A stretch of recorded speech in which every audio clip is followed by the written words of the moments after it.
My name is Reneau Peurifoy, and this is the second in a series of videos dealing with anger. Effective anger management usually requires work in 3 different areas. The first is developing habits that help you manage the level of anger you experience effectively. The second is learning how to reduce anger that is triggered when no real threat exists or that is out of proportion to the threat. The third area is learning appropriate behaviors you can use when angry that can replace inappropriate ones. This video focuses on the first area, managing the level of anger you experience. This is especially important for those with a quick temper who escalate to a high level of anger very quickly. The first step in managing a quick temper is to overcome 2 common roadblocks to change that can keep you locked into old patterns and interfere with your ability to learn more effective anger management strategies. The first roadblock is the false belief that self-control is not possible because a quick temper is somehow just part of one's basic nature. We see this in David, who, like many others with a quick temper, would say things such as, "I can't help myself. It's just the way I am," or "I was just born this way." Most find that when they look at the places and times where they've reacted with a quick temper, they actually exercise much more control over themselves than they realize. David, for example, always kept his cool at business meetings with his superiors. Likewise, Sharon usually kept her temper at church and at work. Both David and Sharon only tended to blow around people or in situations where there would be no serious immediate negative consequences, such as at home around their children or with their significant other.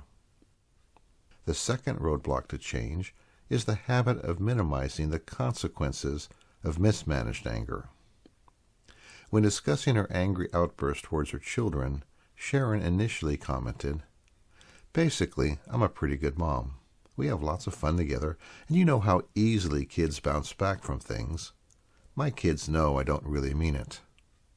However, when discussing this further, she admitted that her oldest child was beginning to mirror her mother's fiery temper, while her younger child was becoming increasingly withdrawn. Likewise, David soon admitted that his relationship with his wife had grown increasingly distant over the years. In fact, it was his increasing dissatisfaction with his home life that had caused him to seek help. The first step in overcoming these 2 roadblocks is to memorize these 2 truths. I have the ability to control my behavior. Poor anger management has serious negative consequences. Write these 2 statements on a card and place it somewhere where you can see it each day. Fixing these ideas in your mind greatly increases the chances that you'll remember them when anger begins to rise. In addition to accepting that you can control your behavior, you also need to accept that your current behaviors are the result of past learning. As you learn and practice new behaviors, they will eventually replace the old ones. The second step in learning how to manage anger effectively is to have clear reasons for changing the way you manage anger that are important to you personally. Take time to list the negative consequences you have experienced because of your anger. Then, list the benefits of managing your anger more effectively when you are with your family, your partner, your friends, and those where you work. After doing this, Sharon and David summarized their reasons on cards that they reviewed periodically. This helped to keep them motivated to practice their new skills. As you begin your assessment, you need to be brutally honest about when anger has fueled abusive behavior towards others. To help with this, I will now describe 5 basic types of abusive behavior. Note any that you have done. The first is emotional abuse. This includes any systematic attempt to control another person's thinking or behavior. It can take a variety of forms.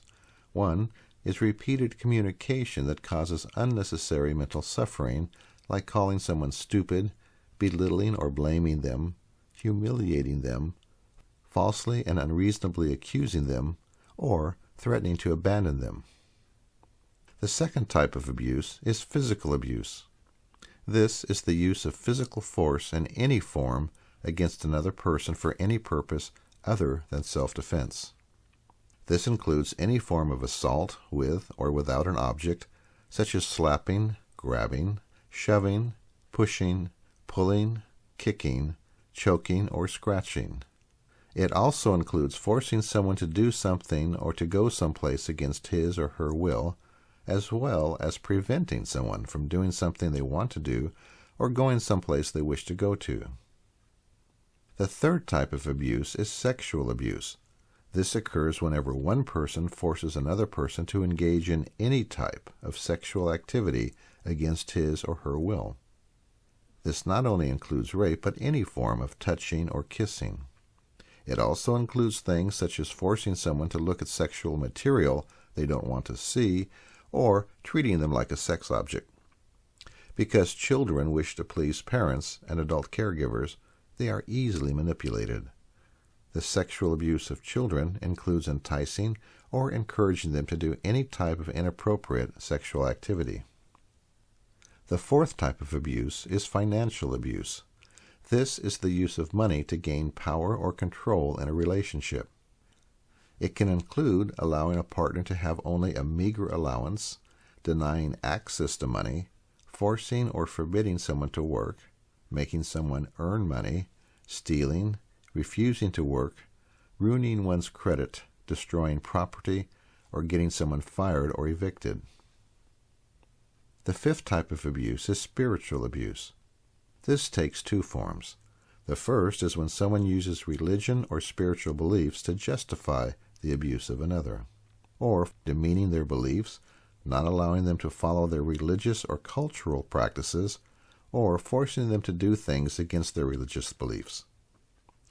The second form includes non-religious actions that take away a person's sense of hope and meaning, such as not allowing someone to take a promotion, go to school, have hobbies or friends, or to hold opinions that differ from the abuser. In addition to these 5 general types of abuse, there are 3 more forms that are most commonly seen committed by adults against children or the elderly. Cruel and unusual punishment is the physical abuse of a child with any punishment that is extreme or inappropriate for the child's age or ability to understand. For example, punishment that results in injury, locking the child in a closet, forcing the child to toilet train at 6 months, or sitting the child in a corner for hours at a time. With the elderly, an example would be withholding food or other necessities. Emotional neglect is a form of emotional abuse that occurs when a parent or adult caregiver fails to be emotionally available to, take an interest in, talk to, hold, or nurture a child. With the elderly, it occurs when an adult isolates an elderly person for prolonged periods of time without providing any kind of meaningful mental stimulation or human contact. Physical neglect is another form of physical abuse that occurs when an adult fails to provide basic necessities, such as clothing, shelter, medical attention or supervision, required by a child or elderly person. Leaving someone who is bedridden in one position on a bed for prolonged periods of time, which causes bed sores to become a problem, is an all too common form of physical neglect experienced by the frail elderly.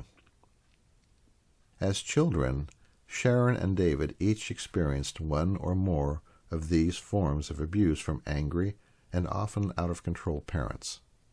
As adults, Sharon and David were simply mirroring their parents' abusive behavior. Pause the video for a moment and make a note of any forms of abuse that you experienced as a child. Then, identify any that you've done when you're angry. For individuals with explosive tempers like Sharon and David, the first skill to master in order to manage anger effectively is learning to take a time out when anger first flares. While this may sound easy, it's often difficult to do since it means changing deeply ingrained habits that were practiced for many years. There are several ways to take a time out. because Sharon acted out in less violent ways than David. An informal approach worked well for her. At work, when she began to feel angry, she would simply end her conversation and make an excuse to leave for a few minutes. While alone, she would then take a couple of deep breaths slowly through her nose and then exhale slowly through her mouth. As she did this, she would tell herself, "I am an adult and have the ability to control my behavior. Poor anger management has had serious negative consequences for me in the past. Think before you act." She would then ask herself, "Is there anything that really needs to be done right now?"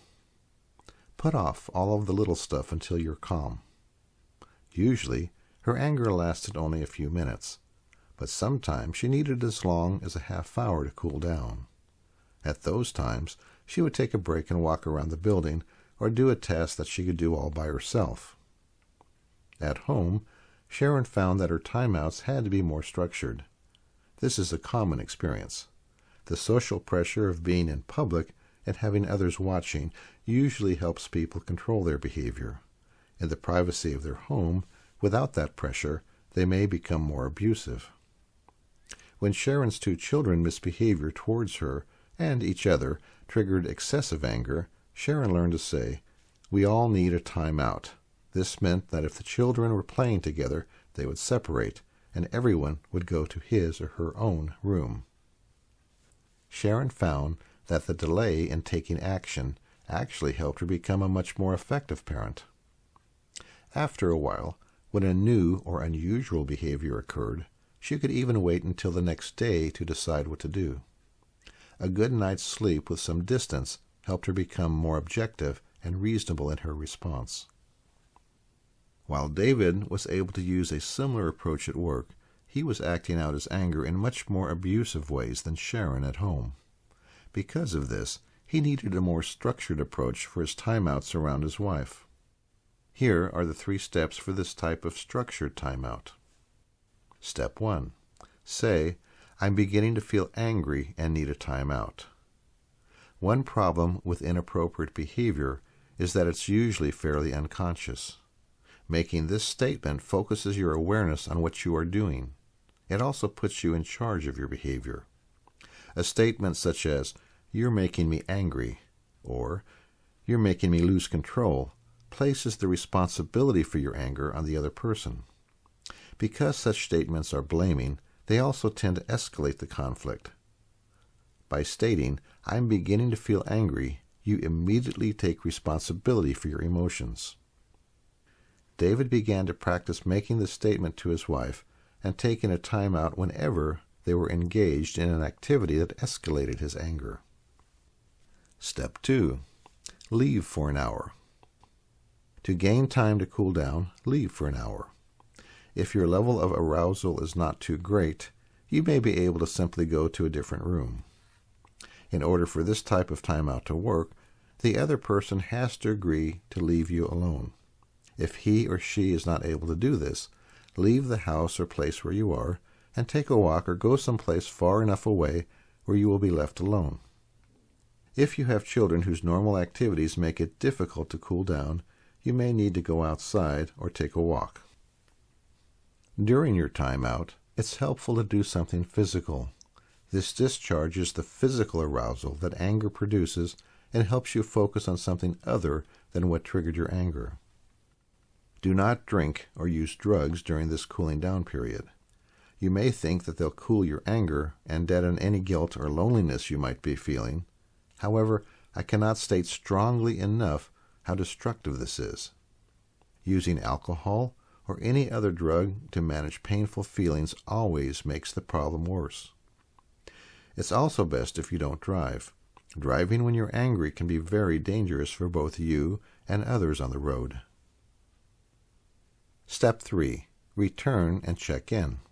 Say, "I've completed my timeout and I'm checking back in." If you feel calm enough to continue the discussion, say so. If you're still too angry to continue, say that you'd like to delay the discussion until later. If you decide to delay the discussion, it's essential that you set a specific time and place, such as tomorrow after dinner. If your anger begins to escalate when you resume the discussion, take another time out. If the topic is simply too emotionally charged for you and your partner to discuss on your own, take it to a third party such as a counselor or pastor so you can get help in working it out. Delaying a discussion can sometimes be difficult, but if you are unable to discuss the issue calmly and rationally on your own, you need help. Your first priority is always to stop your inappropriate and abusive behavior. Timeouts have two purposes. The first is to help you regain control over your behavior and emotions. The second is to help you reestablish trust with your loved ones. Do not abuse timeouts by using them to avoid discussing difficult issues or to punish the other person. Timeouts are not an excuse to do something that you want to do, such as visiting a friend or going shopping. If you abuse timeouts in this way, they just become another form of manipulation and abuse that worsens rather than improves the situation. Like many men who are struggling with angry tempers, at first, David found it very difficult to take timeouts. He'd grown up believing that it was cowardly to walk away from a fight. Whenever he began to argue with his wife, his first impulse was to stay and finish it, which meant he had to win. In order to help himself take timeouts, David made a card that read, "It's more important to control my behavior and stop abusing others than to try to live up to a phony image of what a real man is." David also realized that his reluctance to leave for a timeout stemmed in part from his fear that his wife might be gone when he returned. But as he practiced taking timeouts and learned how to manage his anger more effectively, this fear lessened. For two people in an abusive relationship, rebuilding trust takes time. Just as it took time for David's wife to gain confidence in his ability to control his behavior, it took time for David to trust that his wife would still be there for him. Because timeouts were difficult for David, he found it useful to take practice timeouts during the first week of anger work. The reason for taking practice timeouts is simple.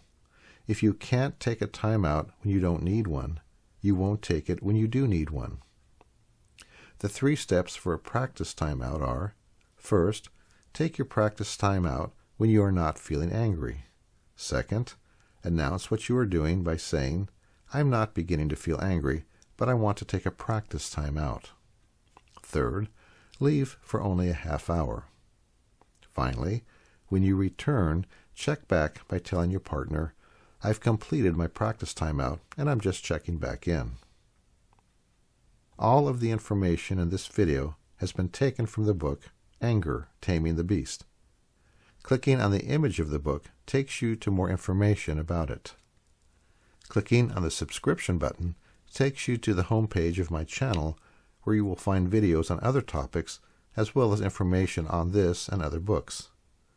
Clicking on the next button takes you to the next video in this series that discusses anger that occurs when there is no threat or that is out of proportion to the threat.